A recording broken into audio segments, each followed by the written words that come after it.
Ансамбль «Йылдызлар» после каждого концерта городского, второй концерт мы делаем благотворительный, каждый год.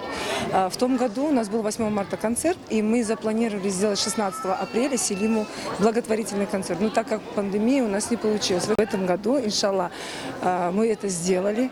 Герай, мальчик, второй мальчик, этот мальчик танцевал у меня. Это наш ребенок, который ходил в «Йылдызлар», и мы также решили ему помочь, потому что ситуация чуть-чуть ухудшилась, много людей помогали. Саунас, ансамбль «Йылдызлар», Саунас, Чех Саунас.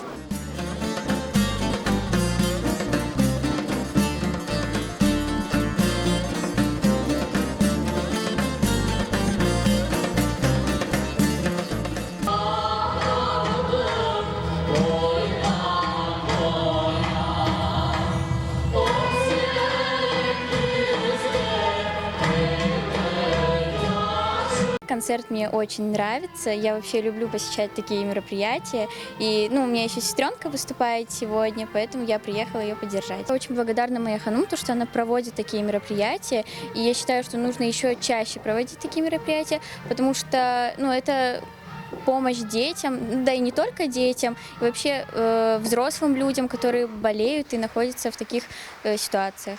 Мы все едины.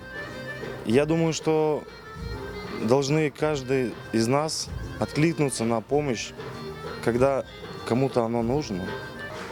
Благое дело. Я думаю, что стоит почаще проводить такие мероприятия, благотворительные концерты.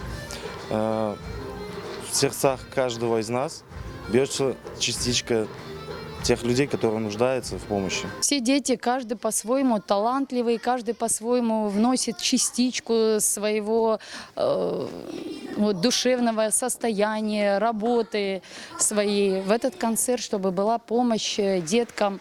Аллах сметит, мы все на это надеемся, что все будет хорошо, что все деньги, которые соберут, иншаллах, помогут этим деткам.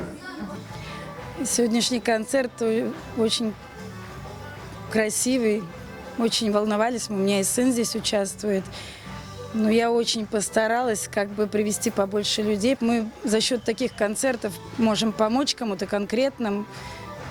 И, честно говоря, наши дети воспитываются на этом.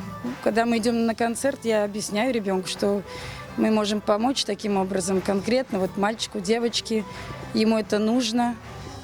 Я думаю, это детям только на пользу, всем, и нам, и им.